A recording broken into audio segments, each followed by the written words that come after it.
I really have to think about these things, because if you don't get this right, you don't get, your knife is all jacked up.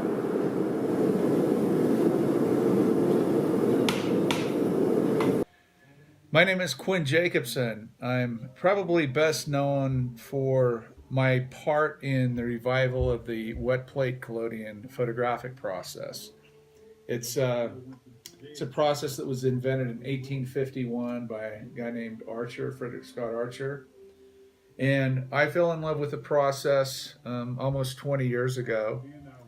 And over those 20 years, I've done not only my own personal work, but I've done a lot of education in the process itself, the technical end of the process. I actually did a large part of my graduate degree was based on this 19th century photographic process.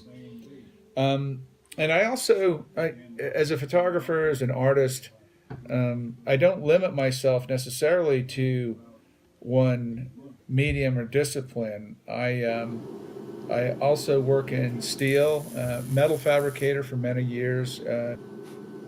Years ago, I made fireplaces, freestanding fireplaces, and wood-burning stoves and fireplace inserts, those kinds of things. So, metal fabrication and the metal arts was nothing really new to me in that, as far as that goes. But just recently, I picked up and I opened a forge here at my house. This is always hot, don't touch it. I work both in photography, and I have my forge out in my garage, and I do bladesmithing and blacksmithing. So really what I found is I like to say I'm polyamorous when it comes to the arts, because I could limit myself just to wet collodion photography or daguerreotypes or paper negatives, calotypes or tablotypes.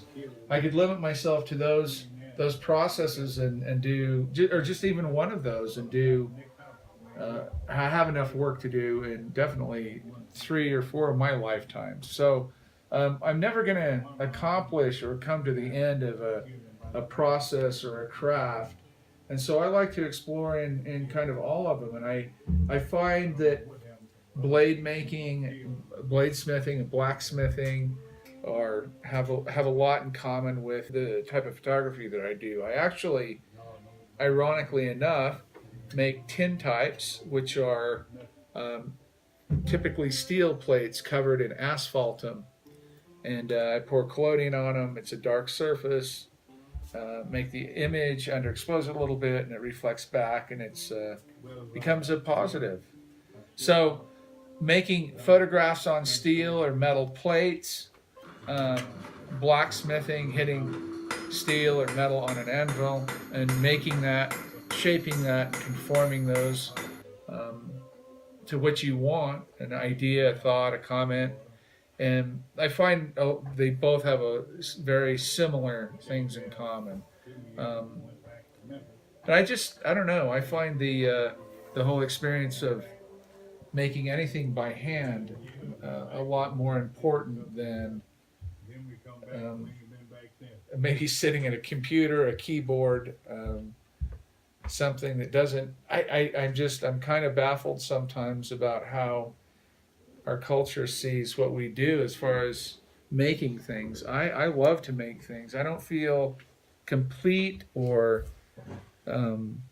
actually satisfied unless I'm making something. So whether I'm making photographs, and I always say making photographs, not taking photographs, because I do literally make the photographs, or I'm making a blade on the anvil, or I'm making a hook or something, blacksmithing something.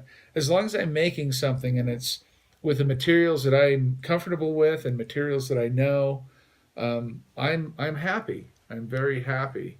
And people say, well, what are you going to do next? Are you going to do pottery? What are we going to see pop up on Instagram or Facebook or whatever? And I don't know, maybe if something strikes me, I may do it. But I think you're mostly going to see wet plate collodion photographs and blades, to be honest. those two areas keep me plenty busy and plenty satisfied. So I just need to be making something. If I'm not making something, I'm not happy.